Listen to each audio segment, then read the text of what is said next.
Música.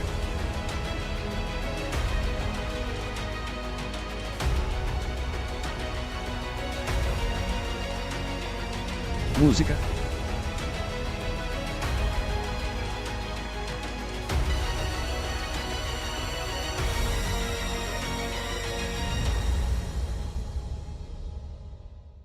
Olá a Hi todos, everyone, aqui é o Judge juiz André Andrew Napolitano do Judge Napolitano here Freedom. for Judging Hoje é Freedom. quarta-feira, Today is Wednesday, May 21 de maio de 21st, 2025. 2025. Nosso querido Our amigo, dear friend, world viajante do mundo traveler, nunca never dorme na sleeps mesma in the cama same 2 bed noites 2 nights seguidas. in a row. Eu I exagerei exaggerate a little bit. pouco.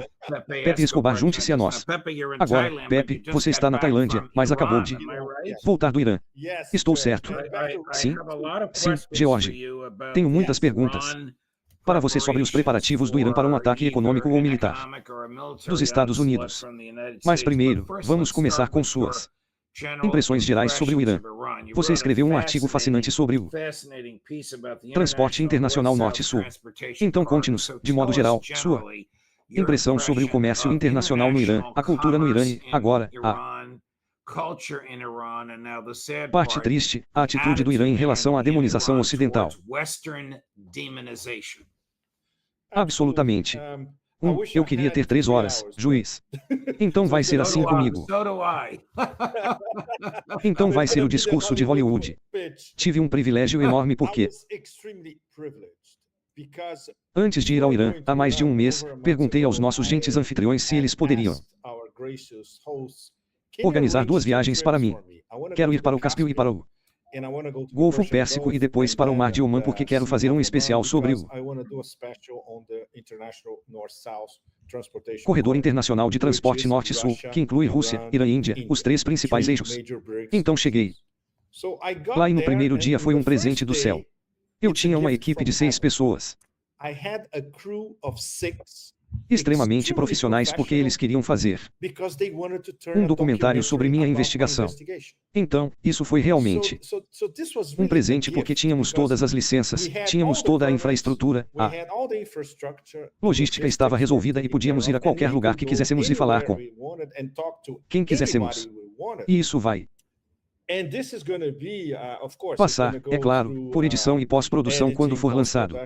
É um documentário feito no Irã, mas circulará muito na Eurásia. Mas, respondendo brevemente à sua pergunta, eu finalmente tive a dimensão completa de um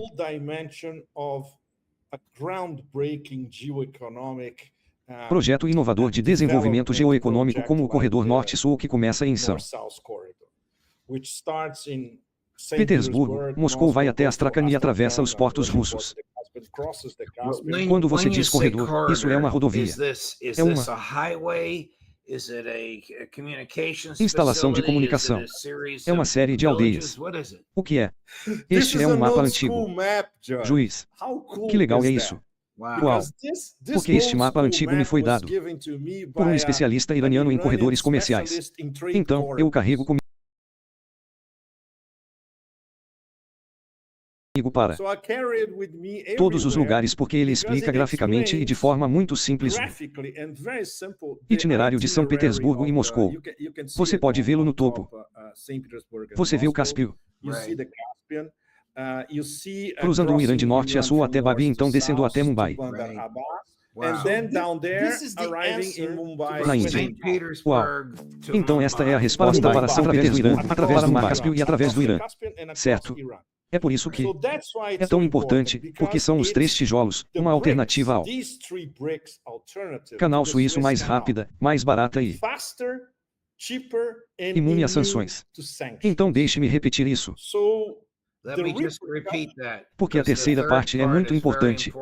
Mais rápido, mais barato e imune a sanções. Absolutamente. Não se esqueça de que esses 3 tijolos estão sob sanções. E provavelmente haverá mais. Então, esse é um projeto que vem sendo discutido pelos 3 há muitos anos, na verdade, e começou a ganhar força no ano passado e, principalmente, neste ano. Digamos que o problema restante que eu também vi na minha frente é o Cáspio, como vai de Astrakhan, Porto russo no norte do Cáspio, até o porto de Bandar Anzali, no sul do Cáspio, no Irã. Quando cheguei ao porto de Bandar Anzali, minha primeira pergunta foi: onde fica o porto? Não há infraestrutura, é um porto muito pequeno. E é outro exemplo para todos nós dos efeitos devastadores das sanções ao longo de décadas. Então não há atualização, nem investimento. Então você tem um porto muito importante no crucial Mar Cáspio. Veja quando você compara com outros como Baku, por exemplo, que é um megaporto, ou em Turkmenistão, Bashi, o porto iraniano é algo assim. Então vai precisar de muitas atualizações. Então qual é a ideia russa? Certo, vamos construir uma ferrovia na margem ocidental do Mar Cáspio. Poderia estar pronto em 2 ou 3 anos e depois seria muito rápido. Ou eles usam uma rede de estradas do sul da Rússia, passando pelo Cazaquistão e Turcomenistão, até chegar em Tran. Mas você só vê o desafio quando chega lá e, na verdade, ele está na sua frente. A mesma coisa aconteceu quando cheguei em Bandar Abbas, no Golfo Pérsico, que é um megaporto no Golfo Pérsico. A propósito, juiz, apenas 39 quilômetros de distância do Estreito de Hormuz. Mas minha primeira pergunta foi: ok, consigo ver o Estreito de Hormuz daqui? Eles disseram: não, é ali porque são 39 quilômetros e está sempre com neblina, mas é ali. E quando você sai de Bandar Abbas, pegamos um voo de Bandar Abbas para Chabarra, você passa pela ilha de Hormuz, que é uma das ilhas mais importantes da cidade de Hormuz. E por que tudo isso é tão importante no meio de tudo o que está acontecendo? Não se esqueça de que há apenas alguns dias houve outra ameaça americana. Vamos impedir o Irã de exportar todo o seu petróleo. E recebemos uma resposta oficial do presidente iraniano: se você bloquear nosso petróleo, você bloqueará o petróleo de todos, o que significa que bloquearemos o Estreito de Hormuz. O que isso significa? Pergunte ao Goldman Sachs. Eles já jogaram isso anos atrás. Colapso da economia global. Período. Barril de petróleo vai para 200. Ou talvez 500. Então, você sabe, eles têm seus cartões, eles não os anunciam, certo? Mas foi ótimo ver o potencial geoeconômico da parte central do corredor no local. E quando cheguei a cereja do bolo, que é o porto de Chabarra, no Mar de Oman, perto do Mar Arábico. Absolutamente impecável em termos de uma cidade em expansão. Será um dos grandes lugares do futuro.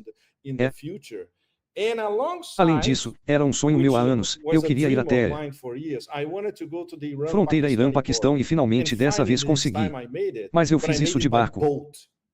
Cheguei à vila de pescadores na fronteira. Aluguei um barco. É por isso que cheguei à fronteira marítima do Irã, Paquistão, sem jihadistas salafistas, sem mísseis, sem CIA, sem terrorismo transfronteiriço, seja lá o que for. Então você escreveu sobre ir a um bazar para comprar um tapete. Sim, sim. E o comerciante de tapetes se mudou para Portugal e o jovem que tinha seu negócio de tapetes falou com você sobre a demonização ocidental do Irã. Absolutamente. E o que ele te disse? Entre muitos com quem tive essa conversa, o juiz entrou em seu Farhanu em quando visitei o santuário de Umazumiwa. Filha de Irmã Musa, chegamos ao santuário às 2 da manhã. É uma das experiências espirituais mais extraordinárias da Terra, vagar pelo santuário. Assim no meio da noite, com muito poucos peregrinos lendo o Alcorão, mas esse cara que eu conheci eu estava procurando por um amigo meu que se mudou para Portugal por causa de negócios ruins.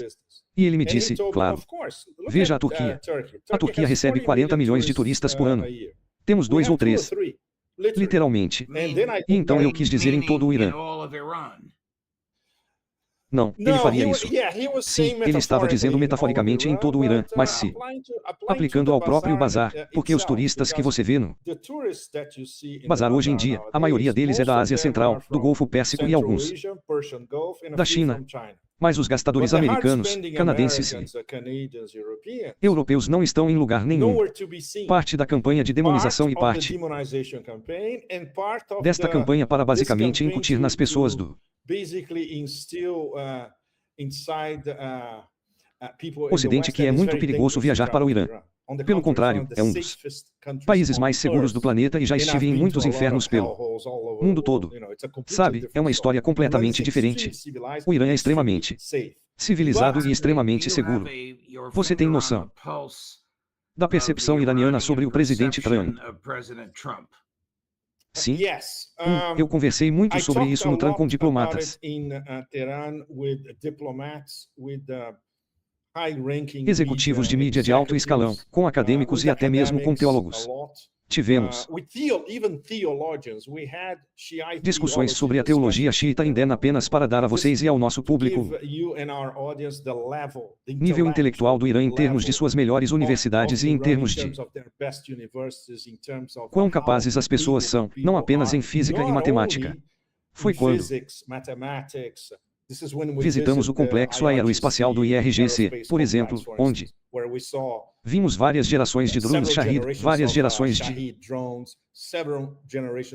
mísseis FAT, mas em humanidades, assim como em filosofia, eles conhecem a história da filosofia ocidental de A a Z, sabe? E eles comparam com a teologia GI. E adoram discutir isso em fóruns. Então, é realmente no mais alto nível em termos de Trump. É complicado como sempre. Eles, ninguém acredita nas promessas do Trump 2.0 para resolver o chamado acordo nuclear ou o novo JCPOA 2.0 porque o fato de Trump ter cancelado o JCPOA original deixou uma profunda impressão em todo o Irã e, quero dizer, em todo o espectro da sociedade. Então, basicamente, a regra número 1 é o que a IAT está dizendo, não podemos confiar nos americanos, mas há o benefício da dúvida dessa vez, porque, Arashi está discutindo com Vitkov, pelo menos eles parecem estar se entendendo um pouco, haverá outra reunião nesta sexta-feira em Roma, na verdade, então pelo menos as negociações continuam, mas, ao mesmo tempo, as ameaças continuam a cada semana e na mídia iraniana está em todo lugar. Na mídia iraniana, em grande parte, está em todo lugar. Então você tem a primeira página do Trump dizendo que se não houver acordo, vou bombardear o Irã. Então, no dia seguinte, se eles não optarem pelo enriquecimento zero do Irã, não haverá acordo, e então eu vou impedi-los de exportar seu petróleo. Então, é isso que está impresso no inconsciente iraniano, você sabe, praticamente todos os dias. Então, como não há diplomacia do lado americano, é basicamente uma série de ameaças, certo? Deixe-me mudar um pouco de assunto. Na sua opinião, o Ocidente em que estou pensando, França,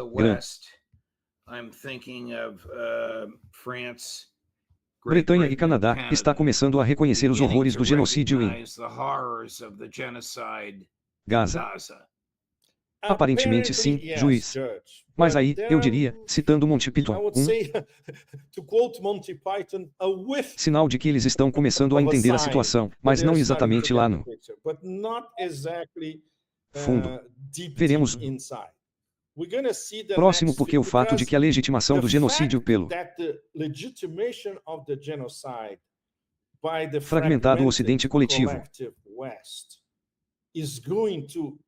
será um tremendo golpe para todas essas lideranças políticas do Ocidente.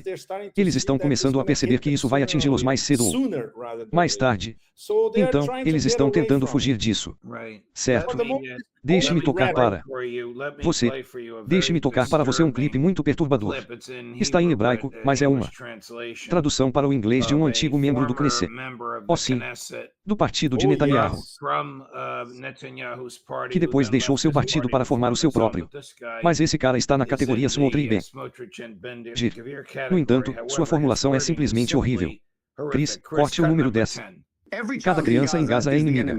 Estamos em guerra com a entidade de Gaza. A entidade terrorista de Gaza que nós mesmos estabelecemos em Gaza, em Oslo e no desligamento, o desligamento que o primeiro-ministro Netanyahu votou a favor. Esse é o inimigo agora. Cada criança a quem vocês estão dando leite daqui é 15 anos estuprará suas filhas e matará seus filhos. Precisamos conquistar Gaza e colonizá-la. E nenhuma criança de Gaza deve permanecer lá. Vamos parar de nos enganar só para marcar pontos nesse jogo entre provavelmente. Não se trata de esquerda ou direita. Trata-se de vencer esta guerra e de justiça. Quando aprenderemos? Quando aprenderemos? Bom, esse cara é um maníaco. E ele exemplifica a atitude do regime de Netanyahu. Não só isso, juiz. É ainda pior. Ele exemplifica a atitude de uma parcela substancial da população israelense da forma mais séria possível. Nosso amigo Alistair Crook sabe disso. De cor e é absolutamente verdade. Converse, digamos, com dissidentes israelenses. Ou judeus do mundo todo. Conversei com alguns deles no Irã sobre esse assunto. Todos eles sabem, sim, a maior parte da população de Israel, que apoia esses genocidas psicopatológicos do Velho Testamento. Esse é o problema. Trump é tão culpado por genocídio quanto Biden.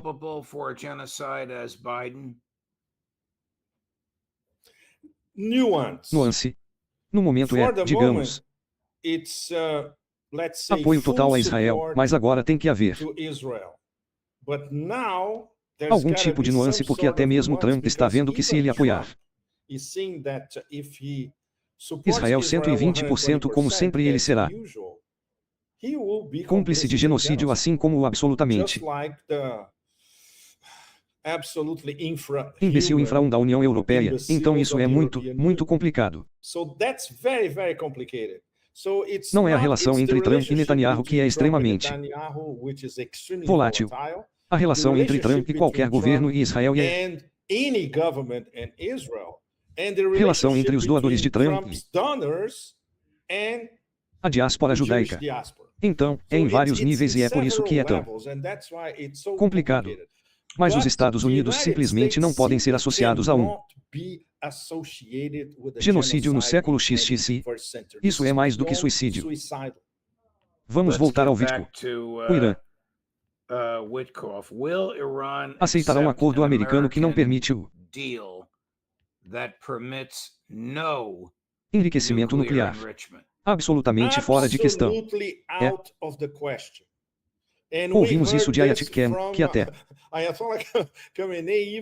se permitiu um pouco de senso de humor esta semana, dizendo que isso é um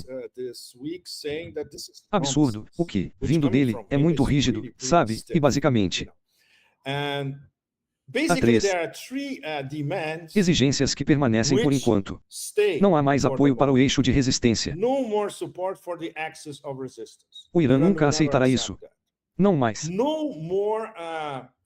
programas militares, especialmente programas de mísseis balísticos. Eles nunca aceitarão isso. E chega de enriquecimento para seu programa nuclear civil. Eles nunca aceitarão isso também. Então, para começar, não há absolutamente nenhum diálogo porque essas são imposições do lado americano. Presumo que todos nós estamos presumindo que Witkoff e Ere estão discutindo alguns detalhes sobre isso na mesa. Primeiramente, não sabemos por que não há mesa. São os mensageiros de Oman. Certo. Então não é direto? Eles não se encontram pessoalmente. Não? Eles não se encontram pessoalmente. Eles não conhecem a pessoa. Pelo menos ainda não. O que é completamente absurdo.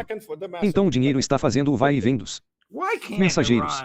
Porque o Irã não pode ter uma arma nuclear como proteção contra os israelenses. A resposta técnica para sua pergunta, juiz, é resposta da teologia espiritual xiita, porque ela não é islâmica. Isso começou com Ayatollah Khamenei.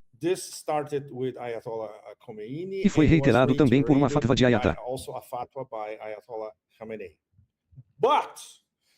Mas os principais conselheiros de Khamenei em política externa, incluindo um cara muito importante, que esta semana basicamente disse aos americanos: pensem duas vezes se estiverem planejando atacar o Irã, Javad Larijani. Muito importante. Ele foi um ex-conselheiro de alto escalão em tudo, incluindo política externa, NACI e no pessoal do IRGC. Nós conversamos com alguns deles em Teherã, mas com as cabeças era muito difícil. Todos nós que estávamos lá tentamos conseguir uma entrevista com a alta liderança do IRGC, o que é muito complicado. Mas o que conseguimos arrancar de pessoas próximas a eles também é que protegeremos nosso programa nuclear, protegeremos nosso programa militar e não nos curvaremos a nenhuma imposição dos americanos se eles não nos respeitarem e tivermos uma discussão de igual para igual sobre a mesa. Nada vai acontecer. Como? Vou usar a frase de Pepe Escobar, desculpe. Como o Irã enfrentará os Estados Unidos? Dito de outra forma, o que o Irã fará se Israel e os Estados Unidos atacarem? Bem, já tivemos um vislumbre, que foi a primeira vez vindo diretamente do presidente, não do IRGC, não dos chamados linha dura do Ocidente. Bloquearemos o caminho dos nossos ao Cesve. Atacaremos todas as suas bases em toda a Ásia. E tenho certeza de que os caras do Pentágono entenderam essa mensagem porque sabem que o Irã tem capacidade de fazer isso num piscar de olhos. Foi semelhante à resposta que recebi de um general de brigada do IRGC em Teherã quando ele disse que a operação True Promise 3 estava pronta para começar. Estamos apenas esperando o pedido chegar. Então eles estão prontos e há pouquíssimas ilusões de que não haverá uma guerra. Um ataque israelense é iminente, como a CNN noticiou há cerca de uma hora. Não. De fato, juiz, isso foi um vazamento.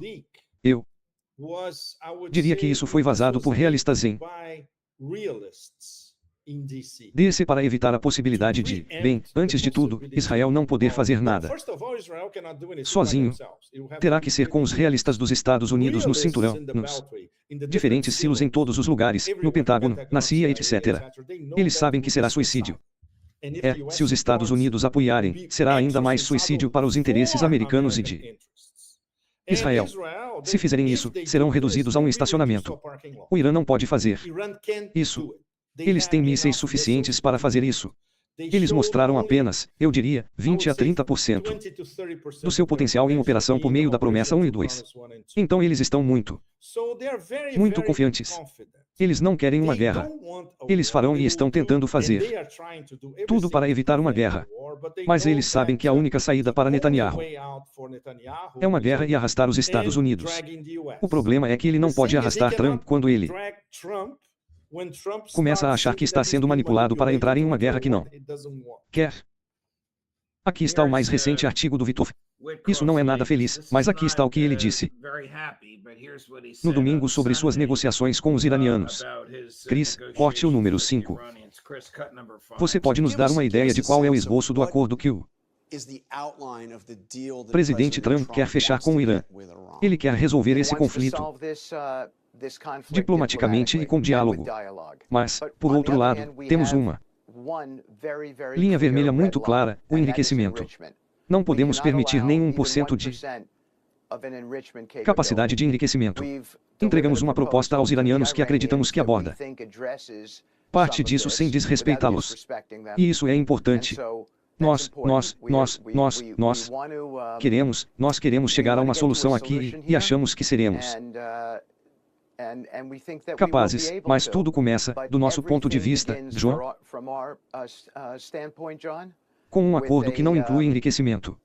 Não podemos ter isso porque o enriquecimento permite a transformação em armamento e não permitiremos que uma bomba chegue aqui. Mas, além disso, há várias maneiras de atingirmos nossos objetivos.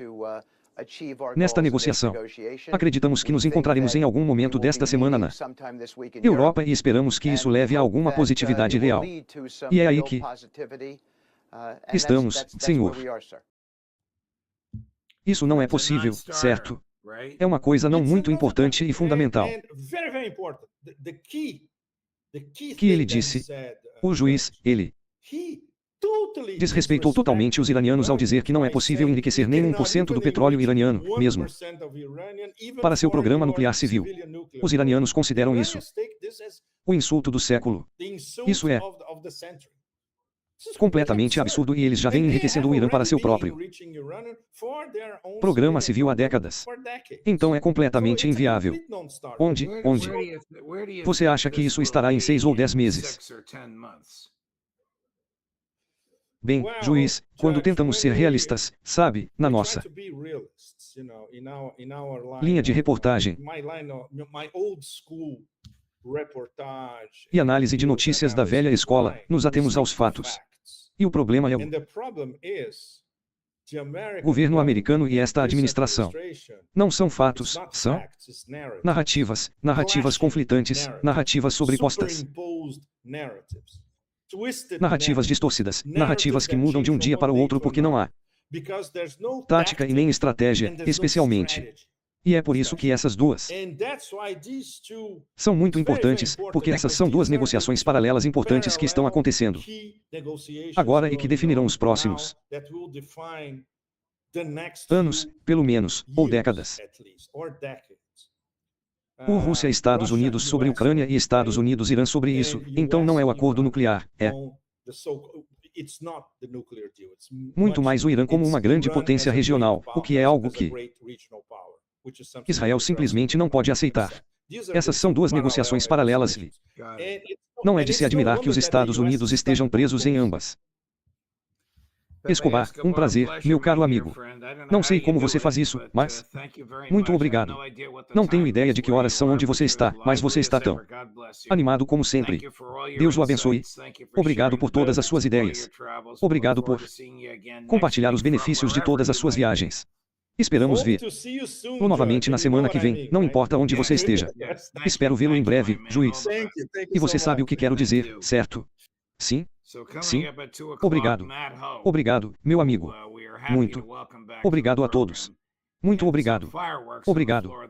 Então, às 2 horas, Matro, que estamos felizes em receber de volta ao programa, e alguns fogos de artifício no Congresso envolvendo Marco Rubio, que compartilharemos com vocês naquele momento. Às 3 horas, Phil Geraldi e às 4 horas. Um homem nada feliz, pronto para explodir e sempre valendo a pena esperar, Scott Ritter. Juiz Palitano por Jade Friedel.